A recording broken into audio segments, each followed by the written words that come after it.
नमस्कार, आप देख रहे हैं SPN 9 न्यूज और आपके साथ मैं हूं क्रांति सिंह। आपको बता दें कि जिग्नेश मेवानी का एक खास वीडियो मैं आपके लिए लेकर के आई हूं। इस खास वीडियो को देख करके गुजरात की जनता को लेकर के जिग्नेश मेवानी का इस बार क्या प्लान है वो आपको साफ साफ समझ में आ जाएगा। तो देखिए हमारी खास रिपोर्ट। आपकी त्रिपुटी थी 2017 में, आप हार्दिक पटेल, अल्पेश ठाकुर चले गए गांधीनगर दक्षिण, हार्दिक पटेल को विरमगाम से टिकट मिली। आप कांग्रेस में है, 2 लोग चले गए बीजेपी में। डर का माहौल था या एक कंफर्टेबल जोन था, या वो डर गए कि कांग्रेस अपनी वास्तविकता के लिए लड़ रही है? देखिए, कोई भी आदमी पॉलिटिकल पार्टी छोड़ के गया तो किन कारणों के चलते गया वो ही बेहतर जानते हैं। लेकिन मित्र तो आपके भी। मैं अपनी विचारधारा पर कायम हूँ, मैं अपने ईमान पर कायम हूँ, मैं अपनी जगह पर कायम हूँ। क्या प्रलोभन, क्या लालचे, क्या दबाव मुझ पर नहीं आए। हमको भी ऑफर हुआ। यहाँ तो राज्यसभा के चुनाव के दौरान हम जानते हैं क्या होता है इस मुल्क में, खरीद बिक्री होती है विधायकों की। मैं 1 इंच अपनी जगह से नहीं हिला। तो जिसको जाना था वो गए, जिसको टिकना था वो टिका है। एक सर सवाल मैं आपसे ये लेना चाहूँगा, मुद्दे शिक्षा, स्वास्थ्य, रोजगार, महंगाई सर सबसे बड़ा इश्यू है। मैं अपने केवल विधानसभा की बात नहीं कर रहा हूँ, मैं पिछले कुछ दिनों के दौरान जितनी भी जगह पे गुजरात में गया हूँ, सबसे अहम, सबसे बड़ा सवाल मैं किसी को मानता हूँ वो महंगाई का सवाल है। तेल महंगा, गैस की बोतल महंगी, बच्चों की फ़ी, दवाइयाँ, अस्पताल का बिल, किराना, जाने आने का जो भाड़ा होता है वो, हर एक चीज़ में महंगाई है। तो महंगाई सबसे बड़ा सवाल है। बेरोज़गारी भी बहुत बड़ा सवाल है, प्रमुख सवाल है। लेकिन बेरोज़गारी का सवाल स्वाभाविक रूप से जो युवा साथी है उनको ज़्यादा अपील करता है। जिनके पास रोज़गार नहीं उन सभी को अपील करता है, विशेष तौर पे युवा को अपील करता है। लेकिन आप युवा है, मध्यम आयु के हैं, बुजुर्ग है, महिला है, पुरुष है, हिंदू है, मुस्लिम है, सबको छूने वाला कोई सवाल है तो महंगाई।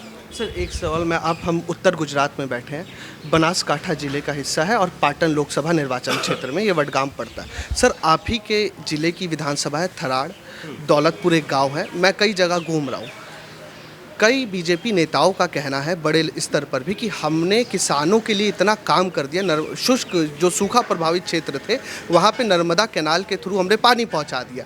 तो कांग्रेस बेकार का बाजा बजा रही है, धरातल पर वास्तविक में कांग्रेस का यह मुद्दा किसानों का फेल है। उत्तर गुजरात के 24 तहसीलों में मेरा नहीं कहना है, गवर्नमेंट ऑफ गुजरात का एक रिपोर्ट है, ग्राउंड वाटर इतना ज़्यादा एक्सट्रैक्ट कर चुके, इतना निकाल चुके हैं कि 1200 फुट 1500 फुट तक पानी चला गया है। इसके बारे में भाजपा के लोग क्या कर रहे हैं? मेरे विधानसभा क्षेत्र के मुक्तेश्वर डैम और कर्मावत तालाब में पानी लाएंगे। हर चुनाव में कोहने में गुड़ लगाते हैं, मतलब गुड़ तो दिखता है, चाट नहीं पाते, राइट। तो पानी का मुद्दा बहुत अहम है। यदि किसानों के लिए कंसर्न होता तो उनको मिनिमम सपोर्ट प्राइस मिलता, उनके पानी के सवाल को रिजोल्व करते, ज़्यादा सब्सिडीज़ मिलती, फर्टिलाइज़र कम दामों पे उनको मिलते, किसानों के लिए कुछ अच्छी योजनाएं बनती। ऐसा तो कुछ नहीं है। सर सवाल ये भी है, जैसे आपने फर्टिलाइज़र की बात की, इस मुद्दे को भी हम लोगों ने व्यापक स्तर पर जनता से पूछा और नेताओं से भी पूछा। तो जनता का कहना है कि कई बार कई जिलों में फर्टिलाइज़र का स्टॉक खत्म हो जाता है, नेताओं का कहना है फर्टिलाइज़र है। आपके वडगाम की रिपोर्ट है कि सर कई जगहों पे फर्टिलाइज़र ख़त्म हो जाता है तो दूसरे तालुका से या ज़िले से लाना पड़ता है। तो उसके लिए एक विधायक के तौर पर क्या? देखिए, सिंपल वस्तु समझिए, फर्टिलाइज़र हो, बियारण हो, कोई भी खेती से जुड़ी जो चीज़ है, क्या आपकी किसानों को लेकर कंसर्न है? क्या आप एग्रीकल्चर सेक्टर को प्रोटेक्ट करना, बचाना, उसका जतन करना, उसका संवर्धन करना चाहते हैं? बिल्कुल ही नहीं। यहाँ पर तो भाजपा खुलेआम गुजरात मॉडल जिसको कहते हैं वो पूरा कॉरपोरेट लूट का मॉडल है। गाँव को बर्बाद करके किसानों को और किसानी को, खेती करने वाले और खेती दोनों को ख़त्म करके इंडस्ट्रियल ग्रुप को एंटरटेन कर रहे हैं। इंडस्ट्रियल ग्रुप्स चाहिए, उद्योग चाहिए, राइट। आपने जो घड़ी पहनी है या हमने जो ऐनक पहना है ये तो हमको चाहिए इस्तेमाल के लिए, तो उद्योग तो चाहिए, लेकिन उद्योग के साथ साथ किसानी का भी हमको ध्यान रखना पड़ेगा। ये गुजरात में बिल्कुल नहीं हुआ। सर एक सवाल, गुजरात में भी मेरा खुद का रिसर्च है, 2008-9 के साल का, हज़ारों की तादाद में गुजरात में किसान सुसाइड की है। तो जो कुल 182 विधानसभा सीट है गुजरात की, 13 आरक्षित सीट है, 7 बीजेपी के पास है वर्तमान में, 5 कांग्रेस के पास और 1 आप जीते हैं। इस बार आम आदमी पार्टी मैदान में है, उन वो भी उसी वोट बैंक पे या कह लीजिए वही वोट बैंक पर टारगेट कर रही है जो खास तौर पर कांग्रेस का वोट बैंक माना जाता है, दलित, मुस्लिम और वंचित समाज। मैं आपको ईमानदारी से बता रहा हूँ, मैं कांग्रेस में हूँ, दूसरी पार्टी में हूँ, इसलिए नहीं, बहुत तटस्थ रूप से आपको बता रहा हूँ। कल सुबह इलेक्शन होता है तो आम आदमी पार्टी की एक भी सीट नहीं आ रही। ये मेरे शब्द आप नोट कर लीजिए, लिख लीजिए।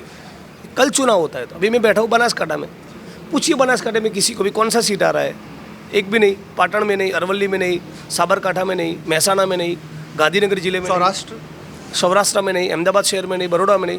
उनका थोड़ा बहुत जो बेस दिख रहा है वो सूरत में दिख रहा है, लेकिन क्या वो इतना है कि सीट निकले? ये इसका जवाब तो भविष्य के गर्भ में है, मैं नहीं मानता हूँ। ट्रेड यूनियन के भी आप आखिरी 2 सवाल लूँगा सर, आप व्यस्त दिन है आपका। ट्रेड यूनियन का भी आप नेतृत्व कर चुके हैं, ट्रेड यूनियन के आंदोलन में भी रहे। विपक्ष का आरोप है कि व्यापारियों के लिए गुजरात मरघट बन चुका है जीएसटी और नोटबंदी के बाद।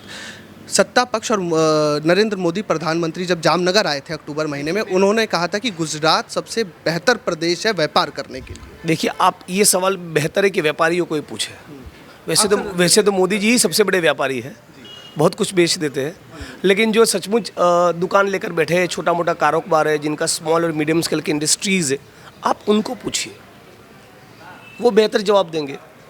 व्यापारी बेचारे इसलिए भी नहीं बोल पाते कि इनकम टैक्स आ जाएगा, बड़ा कारोबार है तो ईडी आ जाएगा, किसी डिपार्टमेंट के अफसर को भेजकर दबाव बनाएंगे, इस कारण व्यापारी बोल नहीं पाते। आपको डर? लेकिन नहीं, हमको तो बहुत कोशिश की डराने की।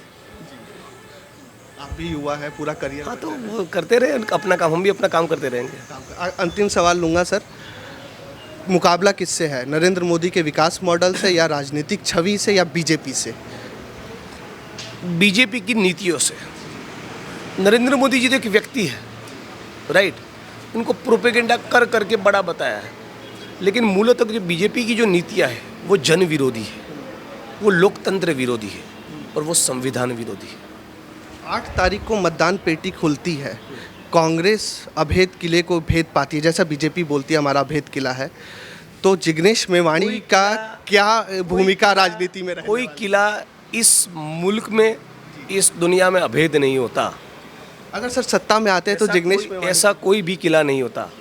ये कहना एक घमंड है, ये अहंकार है, और इस बार भाजपा का 27 साल का अहंकार और घमंड दोनों टूटेगा। सर सवाल पे मैं अभी भी हूँ, सत्ता में आते हैं, जिग्नेश मेवाणी युवा नेता है, एक पूरी लिगेसी है सामाजिक कार्यकर्ता आंदोलनकारी की, सत्ता में आते हैं तो जिग्नेश मेवाणी की राजनीतिक भूमिका गुजरात की विधानसभा में या गुजरात की राजनीतिक गलियारों में क्या होने वाली है? स्वाभाविक रूप से सत्ता में आएंगे तो फिर नीतियाँ बनाएंगे, पॉलिसीज़ बनाएंगे, योजनाएं बनाएंगे। जिन मुद्दों को लेकर बीजेपी के खिलाफ लड़ते थे, पहले तो उसी मुद्दों को अमली जामा पहनाने के लिए, साकार करने के लिए पॉलिसी बनाएंगे। मैं आपके खिलाफ ये कह रहा हूँ कि ये XYZ चीज़ आप क्यों नहीं कर रहे, ये ABC चीज़ आप क्यों नहीं कर रहे। तो यदि हम सत्ता में आएंगे तो वो पहला हमारा कर्तव्य और रिस्पॉन्सिबिलिटी बनेगा कि हम वो ABC और XYZ करके दिखाएं। मेवानी के इस शब्दों ने ये बात बिल्कुल जाहिर कर दी है कि आज चुनावी सरगर्मी के बीच में मेवानी ने जिस तरीके से अपनी तरफ से पूरी कोशिश शुरू से की है, वही कोशिश वो इस बार भी करते हुए नजर आएंगे। फिलहाल आज के लिए बस इतना ही। देश दुनिया की तमाम बड़ी खबरों के लिए देखते रहिए SPN9 न्यूज।